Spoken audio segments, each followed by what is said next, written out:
अस्सलाम वालेकुम। आईएमए, हीरा gold, ambient, Morgan, इंजाज, आला वेंचर्स, अजमेरा ग्रुप्स, इन सारी कंपनियों के बारे में सुन के आपके जहन में क्या ख्याल आता होगा?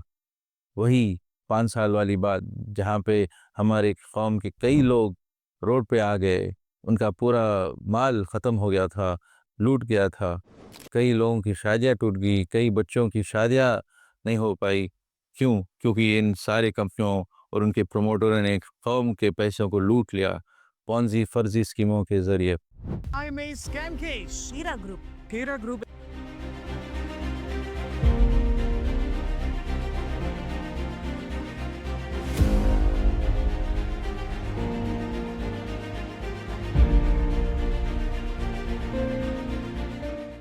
तो भाई बहनों, इस वीडियो के ज़रिए हम आपको बताना चाह रहे हैं कि ऐसे पॉन्जी स्कीम्स को कैसे पहचानें कि कल के दिन वो हमको फिर आके ना लूटें। माज़रत चाहता हूँ, मेरी उर्दू थोड़ी कमज़ोर है, लेकिन मैं कोशिश करूँगा कि आपको चंद मिनटों में इसके बारे में बताऊँ। और इंशाल्लाह एक पुरानी वीडियो जो हम 5 साल पहले ने रिकॉर्ड किया था, उसमें कई तफ़सीलात हैं पॉन्जी स्कीमों के बारे में, और उसके बारे में भी हम आपको बताएंगे। तो ये पॉन्जी स्कीम जो आए थे, उन्होंने 2 चीज़ों के ज़रिए हमारे कौम पे शिकार किया था। हाँ, मासूम लोगों पे शिकार किया था। मासूम हाँ, लेकिन इतने मासूम नहीं कि हम गाफ़िल रहें। हमारी गफ़लत को उन्होंने शिकार बनाया, और दूसरी चीज़ हमारे हिर्स के ऊपर। तो हिर्स तो इंसान के साथ है, माल इस उम्मत का बड़ा फ़ितना है, तो इसको उन्होंने टारगेट किया। और हमारी गफ़लत को, शरीयत के ख़ास तौर पे गफ़लत को, नाक़ानूनी गफ़लत भी थी और शरीयत की गफ़लत भी थी। कानूनी गफ़लत ये थी कि हम पहचान ना पाए कि ये कंपनी असल में लीगल ही नहीं है, इसकी कोई हैसियत ही नहीं है कानूनी तौर पे। तो इलीगल कंपनियों में इन्वेस्ट करना भी गलत है और गैर कानूनी है, और गैर शरई कंपनियों में इन्वेस्ट करना, वो तो हमारी जो आमदनी पूरी की पूरी हराम हो जाएगी। तो इसकी भी इल्म नहीं थी। अगर आप हमारे इस वीडियो को देखें, जो ऊपर इसका लिंक है, इसमें आप बताए हैं इस्लामिक इन्वेस्टमेंट क्या है, शरई इन्वेस्टमेंट होने के लिए क्या-क्या चीज़ें को देखना चाहिए। बहुत मुख्तसर चीज़ें हैं, लेकिन उसको अगर हम सामने रखेंगे तो हमें पता चलेगा कि कोई स्कीम या कोई कंपनी हलाल है या नहीं। तो मेरे भाई-बहनों, तो ये बहुत ज़रूरी है कि कल के दिन वो ऐसे कंपनी आके हमें फिर से हम ना टारगेट ना करें। हाँ, वो गैर कानूनी है, इसलिए कुछ पॉलिटिशियंस का सहारा लेते हैं, और वो गैर शरई है, इसलिए वो कुछ उलेमा का साथ लेते हैं। जो उलेमा जो सब कुछ जानते हुए भी कुछ उलेमा ने उनको साथ दिया और वो स्कीमों को हलाल बताया, और कई लाखों लोगों का नुकसान हुआ। और ये कंपनियों ने क्या-क्या रिटर्न दिया, 3% से लेके 10, 12, 15% महीना का एडवर्टाइज़मेंट देते थे। जैसे ये एड्स आ रहे हैं आपके सामने, ये कैसा हो सकता है? साल में 36%, 36% रिटर्न, ये नामुमकिन है।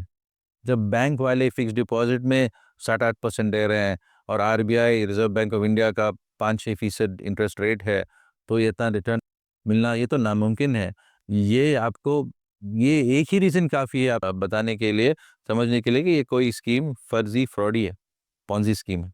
इसीलिए आपको और एक चीज़ क्या देखना है कि ये जो प्रमोटर हैं इन कंपनियों के, ये प्रमोटर्स और फाउंडर्स और जो मैनेजमेंट है, ये कौन है? वो उनको सामने आना है। अगर सामने आए तो अपना पूरा बैकग्राउंड बताना है, उनका हिस्ट्री, पास्ट हिस्ट्री आपको परखना है कि वाक़ई ये काबिल लोग हैं, पहले फाइनेंस, बैंकिंग में काम किए हुए हैं, इन कौन सी कंपनियों में काम किए हैं, उनकी डिग्री कहाँ से फ़ारिग़ है, ये सब चीज़ों को देखना है, परखना है। डॉक्टर्स, इंजीनियर्स भी इस शिकार हुए इस स्कीम में, क्योंकि उन्होंने ये चीज़ को नहीं देखा। बस ये हिर्स बहुत ख़राब चीज़ है, और ये गफ़लत भी बहुत ख़राब चीज़ है, इसको हमें दूर करना है। और जो प्रमोटर सिर्फ़ अल्लाह और रसूल और इस्लाम की बात करता है, बात पे, और बिज़नेस की बात नहीं करता, अपने बैकग्राउंड की बात नहीं करता, उससे आप मुतनब्बे हो। जैसे मुहतरमा जो बार-बार ऐसी चीज़ें करके कई लोगों को उल्लू बना दी, जैसा ये वीडियो में आप देखें। अल्लाह का बेहद एहसान है कि मैं सोचती हूँ हमारे हर काम में, हमारे हर बिजनेस में, हमारे सांस के लेने में, हमारे चलने में, उठने में, बैठने में, ये सब के सब मददें अल्लाह वहदहु ला शरीक लहू के मददें हैं। अगर अल्लाह की मदद नहीं होती तो हमारा एक भी कदम हम आगे नहीं बढ़ा सकते, ना हमारे कामों में कुछ ज्यादती हो सकती, ना हमारे कामों में कुछ मदद हो सकती। यहाँ तक कि अल्लाह ताला ने हमें यह भी सिखा दिया है कि वला हौला वला कुव्वता इल्ला बिल्लाहिल अलील अज़ीम, तुम ये दुआ पढ़ो कि अल्लाह नेकियों के काम करने की कुव्वत कुव्वत और गुनाह से बचने की ताकत तेरी तरफ से होती है और तेरे अलावा किसी से नहीं हो सकती। तो सुभान अल्लाह, ये सब काम करने की ताकत और कुव्वत, ये सारी चीजें ये अल्लाह वहदहू ला शरीका लहू को लायक और ज़ेबाही। अब ये वीडियो को निकालने का मेन मकसद ये था कि कल के एक दिन हम कोई ऐसी पॉन्जी स्कीम का शिकार ना बने जो नए तौर पे नई तरीके में आए। जैसे पहले ये जो पॉन्जी स्कीम्स आए, उससे पहले रियल एस्टेट के पॉन्जी स्कीम्स थे, प्लांटेशन कंपनियों के पॉन्जी स्कीम्स थे, बिटकॉइन का भी पॉन्जी स्कीम था। सबसे पुराना स्कीम नीदरलैंड्स हॉलैंड में हुआ था, उसको बोलते हैं डच ट्यूलिप स्कीम। ट्यूलिप एक फूल को कहते हैं और उस वक्त एक फूल का जो बल्ब है उसकी कीमत कई घरों की कीमत थी। तो अंत में जाके वो बबल फटा और लोग तबाह बर्बाद हुए। तो ऐसे स्कीम्स फिर आएंगे, अलग अलग शक्ल में आएंगे। मुझे जो लगता है आने वाली जो जो पॉन्जी स्कीम्स होंगे वो शेयर मार्केट से मुतालिक होंगे। शेयर मार्केट क्योंकि आज बहुत बड़ा हुआ है, तेज़ी से बढ़ रहा है और लोग इसमें बड़े बड़े तादाद में रिटेल इसमें इन्वेस्ट कर रहे हैं, सीख रहे हैं। अल्हम्दुलिल्लाह, अच्छी बात है, लेकिन इसको भी आप ना सही लोगों से सीखें, सही लोगों के राय मशवरे से इन्वेस्ट करें जो रजिस्टर्ड हैं, SEBI registered, securities exchange board of India registered वाले रिसर्च एनालिस्ट हो या इन्वेस्टमेंट एडवाइज़र हो या म्यूचुअल फंड पीएम स्कीम हो, तभी आप महफूज रहेंगे। कोई आपको धोखा नहीं दे सकता। कई यूट्यूब चैनलें हैं, टेलीग्राम ग्रुप्स हैं, व्हाट्सएप ग्रुप्स हैं, जहां हर कोई एक्सपर्ट बना बैठा है, हर कोई शेयर मार्केट की एडवाइस दे रहा है कि ये स्टॉक लो, वो स्टॉक बेचो। ये बिल्कुल गलत है और कल के दिन अगर कुछ ख़राब हो जाएगा, मार्केट गिर जाएगा, लॉस हो जाएगा, ये लोग भाग जाएंगे, आपको कुछ जवाब देने के लिए नहीं रहेंगे। आपको जवाब देने के लिए वो मौजूद नहीं रहेंगे। इसीलिए हर हमेशा सिर्फ सेबी रजिस्टर्ड एडवाइज़र्स से मशवरा लें और स्टॉक मार्केट में इन्वेस्ट करें। और बिटकॉइन से भी आप बचें, क्योंकि हमारी शरिया बोर्ड की राय है कि ये गैर शरई है, हलाल नहीं है। बड़े बड़े उलमा की राय है, हाँ कुछ उलमा बोल रहे हैं, लेकिन अक्सर उलमा की राय ये है कि ये हलाल नहीं है। और एज ए फाइनेंशियल एक्सपर्ट मेरी भी राय ये है कि कोई हैसियत नहीं है बिटकॉइन की। ये एक पॉन्जी स्कीम ही है जो कल के दिन एक बहुत बड़ा बबल बन के फट जाएगा और फिर लोग जो है तब बर्बाद हो जाएंगे। इंशाल्लाह इसके बारे में एक अलग से वीडियो बनाऊंगा। तो जब ये स्कीमें 2019 में जब सब सामने आया और ये लोग बर्बाद हुए, तब मुझे ये कहना आसान था, देखो मैंने कहा था। और ये बात सही है कि मैंने कई 100 लोगों को बचाया। तो ख़ास तौर पे जो मेरे कस्टमर थे, जब मैं उस वक्त ज़ैद चिट फंड, इंडिया का सबसे पहला हलाल चिट फंड कंपनी जो थी उस वक्त मैं चला रहा था, और कई मेरे कस्टमरों को और उनके दोस्तों को हमने मुतनब्बे किया कि ये स्कीमें हलाल नहीं है। वो मुझे आके पूछते थे कि हम इन्वेस्ट करें या ना करें, तो मैं उनको बता के उनको अल्हम्दुलिल्लाह बचाया, अल्लाह का शुक्र है। लेकिन वो बहुत कम थे, हाँ, हज़ारों की तादाद में लोग बर्बाद हुए। हीरा गोल्ड 20,000 करोड़ का स्कैम था, आईएमए 7,500 करोड़ का स्कैम था। और आईएमए कंपनी के ख़ास तौर पे मैंने मुखालिफत की, क्योंकि वो बेंगलोर बेस्ड थी। और 2012-13 में जब वो बाहर आए, पब्लिक में आए, तब से मैं उनसे उनका पीछा कर रहा था। उनके फाउंडर मिस्टर मंसूर को मैं बार बार मिलता था, पूछता था। उलमा इकराम के साथ भी उनसे सवाल जवाब होते थे, लेकिन वो बहुत बड़ा हो गया।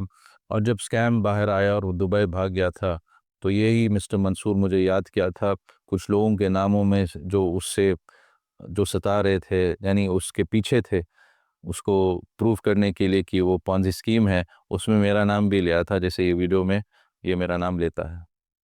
फ़ैरोज़ अब्दुल्ला सेठ जो फ़ैरोज़ रियल एस्टेट से हैं, प्रेस्टीज ग्रुप के इरफान, एमएलसी सरवनन जो जेडीएस के हैं, और उनके साथ ज्वेलरी एसोसिएशन, रहबर फाइनेंस और तासीस ग्रुप, ज़ैद चिट फंड्स जो सैफ चलाता है, मुफ्ती इफ्तिखार अहमद क़ासमी, मुफ्ती शमशुद्दीन बिजली, मौलवी ज़ैनुल आबिदीन।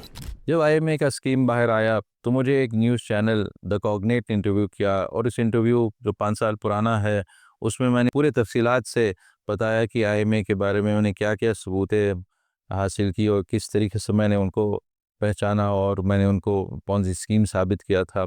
तो वो इंटरव्यू पुराना है, लेकिन मैं समझता हूँ आज के दिन के लिए भी बहुत ही उसमें हिकमतें हैं, जो लोग अगर समझेंगे वो कल के दिन भी अपने आप को बचा पाएंगे और दूसरों को भी बचा पाएंगे। आपसे गुजारिश है कि आप कमेंट्स में बताएं कि कौन से और किस टॉपिक्स पे मौजू पे देखना चाहेंगे। इंशाल्लाह हम कोशिश करेंगे कि हम खुद या हमारे शरिया बोर्ड के मेंबर और दूसरे एक्सपर्ट्स को भी हम लाएंगे, उनको इंटरव्यू करेंगे, ताकि आपको जो भी मसला हो इस्लामिक बैंकिंग, फाइनेंस, पैसों से सिलसिले में, बिज़नेस के सिलसिले में, आप हमारी चैनल से इंशाल्लाह इसका आपको सही मालूमात मिल जाए इंशाल्लाह। तो आप हमारी इस वीडियो को शेयर करें, हमारे चैनल को सब्सक्राइब करें और अगले वीडियो तक अस्सलाम वालेकुम।